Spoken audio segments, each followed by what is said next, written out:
Kawhi Leonard wasn't always so shy and quiet. He was once full of love and laughter, until one night, murder changed him. Here's the story of Kawhi Leonard and how he transformed from a role player into an NBA superstar. Kawhi Leonard grew up as the youngest of 5 children, and at just 5 years old, his parents divorced. But even though Kawhi's mother took custody, it was his dad who was instrumental in Kawhi's sports career. Mark Leonard was a former football player, and he pushed Kawhi towards the gridiron. With a big athletic frame, long arms, and enormous hands, Kawhi was a talented defensive back and a wide receiver. But Kawhi gave up football as a high school sophomore to focus entirely on basketball. At first, his father was mad because basketball wasn't a safe bet. Kawhi was no prodigy like LeBron James, but Kawhi loved basketball more than anything, and that's when his work ethic came on full display. He'd stay late after every practice, sometimes shooting and dribbling up to 4 hours after everybody's left the gym. Then, during Kawhi's junior season, one night would change his life forever. Just as Kawhi was prepping to play a high school tournament, his father was finishing up his day at their family-owned car wash, where Kawhi worked every summer. And Leonard Sr. was more than excited to close the shop and go see his son play. It was a good day until a stranger walked into the car wash, approached Kawhi's dad, and pointed a gun at him.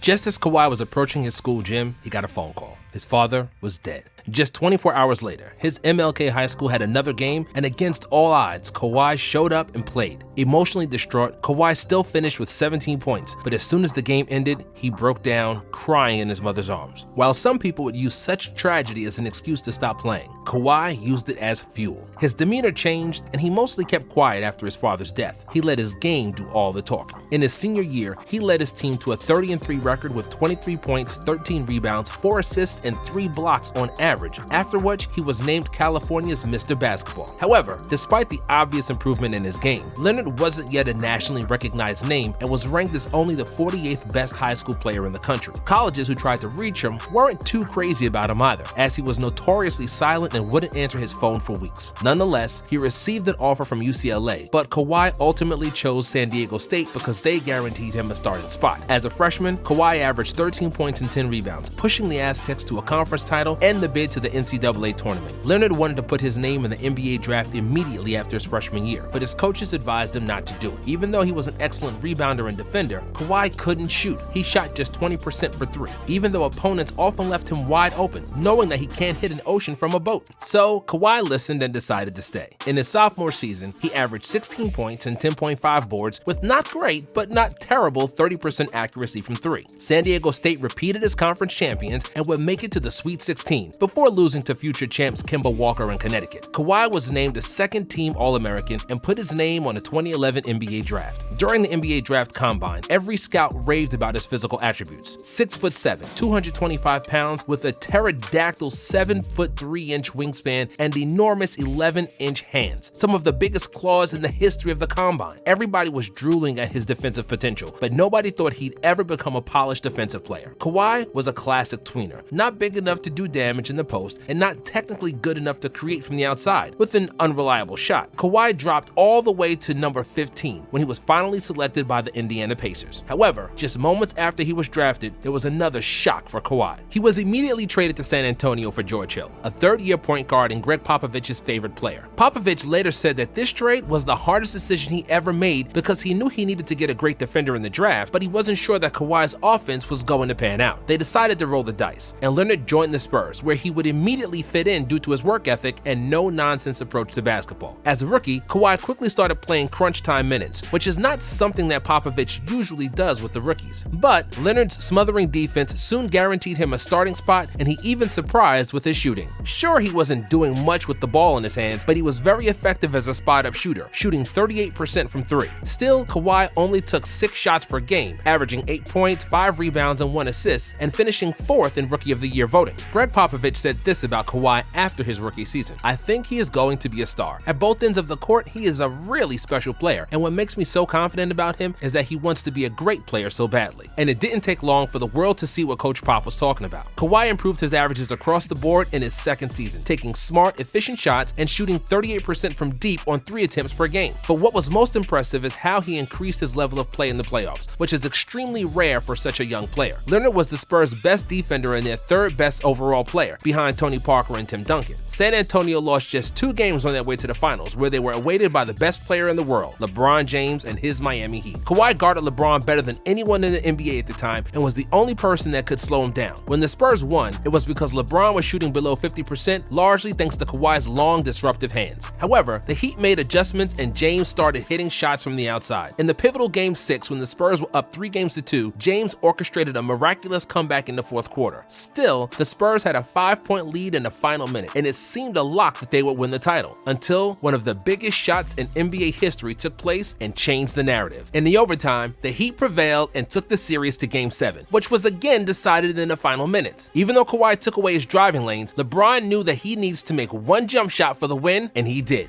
James finished with 37 points, proving his status as the best in the world, and Miami stole the championship away from the Spurs. Kawhi averaged 15 points, 11 rebounds, and 2 steals in the finals, and he put the world on notice. He arrived on the big scene, but Kawhi being Kawhi, he didn't rest on his laurels. Leonard worked extremely hard in the offseason, further improving his shot and putting on muscle. For the 2014 season, his efficiency increased, but his numbers stayed virtually the same. However, that's mainly because the Spurs played an extremely team-oriented brand of basketball, where their best scorer averaged just 16 points, and nobody on the team played more than 30 minutes per game. San Antonio finished with the best record in the NBA, and Kawhi earned the nod to the second all-defensive team. The Spurs proved to be the best in the West, securing another finals with Miami. After the first 2 games, the series was tied at 1 apiece, and it seemed like we were getting another nail-biter, but Kawhi had other plans. He dominated in Game 3 with a game-high 29 points and stellar defense on King James. Even though LeBron made a ton of tough shots and actually had an extremely effective series, Kawhi bothered him every possession and didn't let him breathe. LeBron had no room to dribble. Leonard made it tough for him to even catch the ball and limited his touches. James had to work like hell for every basket he made, and LeBron knew that his best chance was when Leonard was out of the game, and that's where James was most aggressive. When Kawhi subbed in, we could see visible frustration from the King, because he knew that his points were going to be much harder to get. Game 3 turned out to be a blowout, and so were Game 4 and Game 5. Miami had no answer to the Spurs' phenomenal ball movement, and many people believe that the 2014 Spurs played the most beautiful basketball ever. Even though Tony Parker scored 1 more point than Kawhi in the series, Leonard was named the Finals MVP due to his impeccable defense and astronomical shooting percentages. Kawhi averaged 18 points on 61% from the field and 58% from 3, and was the second youngest Finals MVP in NBA history behind Magic Johnson. During the finals, due to his gigantic hands and the way they wreaked havoc on Miami's players, Kawhi got nicknamed the Claw. After the title, the Spurs quietly but noticeably gave the keys to the team to Kawhi. In 2015, Leonard led the Spurs in minutes, field goal attempts, and points per game. However, his offense wasn't something people were talking about, because Kawhi was still making headlines with his defense. Leonard led the league in steals with 2.3 per game, and some of those looked like he was taking candy from a baby. San Antonio had the second best defense in the NBA, and Kawhi deservingly won the Defensive Player of the Year award. However, the Spurs lost in the first round of the playoffs to the Clippers, primarily due to poor performances from Parker and Ginobili. Kawhi did his part, averaging 20 points with excellent shooting numbers, again improving all of his stats in the playoffs. Then came 2016 and brought the complete transformation of Kawhi Leonard from just a defensive stopper into a full-blown superstar. He wasn't just a cutter and a spot-up shooter anymore. Kawhi's toolbox now included post-ups, turnaround jumpers, fadeaways, and attacking the mismatch in the paint. He busted the myth that he cannot create his own shot, and Popovich finally started using him in pick and rolls due to his improved handle. Leonard averaged over 20 points per game for the first time, made his first All-Star team, and repeated as Defensive Player of the Year. He was also runner-up for the MVP award behind Steph Curry. However, the playoffs offered another disappointment, and the second-round exit against OKC will mostly be remembered by Tim Duncan's final NBA games. In 2017, Leonard improved again, just like he did in every season up to that point. Without Tim Duncan, and with the aging Parker and Ginobili, Kawhi was now the clear leader of the team. He averaged a career-high 25.5 points and 3.5 assists, with 2 made threes per game, and despite his increased role on offense, his defense didn't suffer, and he made his 3rd consecutive first-team All-Defense. Leonard led the Spurs to the conference finals against the Warriors, who were the heavy favorites, but when Game 1 started, it wasn't Kevin Durant, Steph Curry, or Klay Thompson who was pulling all the strings and dominating. It was Kawhi. San Antonio had a 20-point lead at halftime, and the Claw was unstoppable, scoring 26 points in 24 minutes on the court. And then the Spurs got a taste of their own medicine, and bad karma changed their franchise forever. In the early 2000s, their small forward Bruce Bowen was putting his feet in players' landing area, causing multiple players to injure their ankles. 1 decade later, their star small forward got injured the same way when Zaza Pachulia planted his feet underneath Kawhi when he raised up for a jump shot. Leonard was unable to continue, and without him, the Spurs lost the 21-point lead. He didn't play for the rest of the series, and each of the next 3 games was a blowout. That's how helpless San Antonio was without him. Kawhi was only 26 years old, just entering the prime of his career, and San Antonio counted on him to be their leader for the next 10 years. But to the surprise of the world, this scenario turned out to be the furthest thing from the truth, because when the 2017 season started, Kawhi missed the first 27 games to a quad injury. He then played in 9 games, but he continued to feel pain. The problem was that the Spurs doctor cleared him to play, almost accusing him of lying about being injured. And when you make such accusations to a player who's all business and no nonsense, that's where you piss him off and test his loyalty. Kawhi wanted a second opinion and found his own doctors. He stopped communicating with the team, and nobody knew what he was thinking about. The season ended, and Leonard was still silent. It was obvious that the impossible was now becoming inevitable, and that Kawhi was going to get traded. On July 18, 2018, Leonard and Danny Green were traded to the Raptors in exchange for DeMar DeRozan and Jakob Poeltl. His arrival in Toronto stole all the headlines, just like the introductory press conference.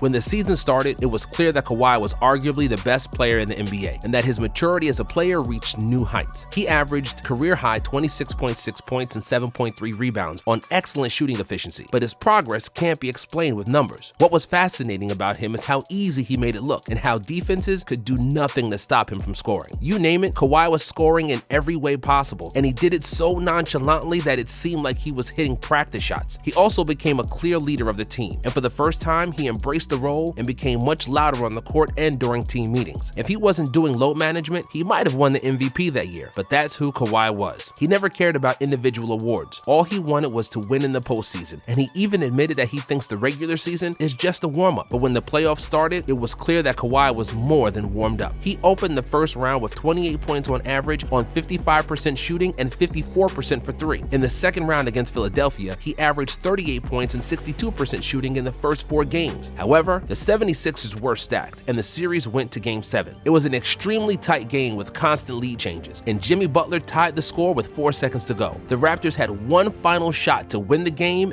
and the series when Kawhi got the ball. He dribbled to the right, closely guarded by Joel Embiid and Ben Simmons. Kawhi raised up and shot, and as the buzzer sounded, the ball was still bouncing on the rim. But after 4 bounces, it finally fell inside the hoop. Kawhi let out a big scream, and his teammates hugged him, and this was the first Game 7 buzzer beater in NBA history. In the conference finals against the league MVP Giannis Antetokounmpo and the Bucks, things looked bleak for Toronto as they lost the first 2 games. But then Kawhi started guarding Giannis. They turned the series around. Toronto won the next 4 games and proceeded to the finals, with Leonard averaging 30 points in the series. However, despite Kawhi's brilliance, the Raptors were still underdogs in the finals against the Warriors, who were aiming for a three-peat. But partly thanks to KD's injury, partly to Kawhi, Coach Nurse, and the rest of the Raptors who fought like lions, Toronto won the series in 6 games and took the first NBA title to Canada. Despite the emergence of Siakam, the resurrection of Fred VanVleet, and steady quality from Kyle Lowry, Toronto won the title because of Kawhi. Leonard was the finals MVP with 28.5 points, 10 boards, 4 assists, and 2 steals on average, and he averaged over 30 points during the entire playoffs. After the title, Kawhi was a free agent, and he disappeared again. Nobody knew where he was or where he was going to sign, and he single-handedly stopped the entire free agency. Ultimately, he opted to return back home to California and sign with the Clippers. In LA, he proved once again that when he's healthy, he's one of the best two-way players to ever play. But the problem is that he's having more and more injury problems, missing the entire 2022 season due to an ACL tear.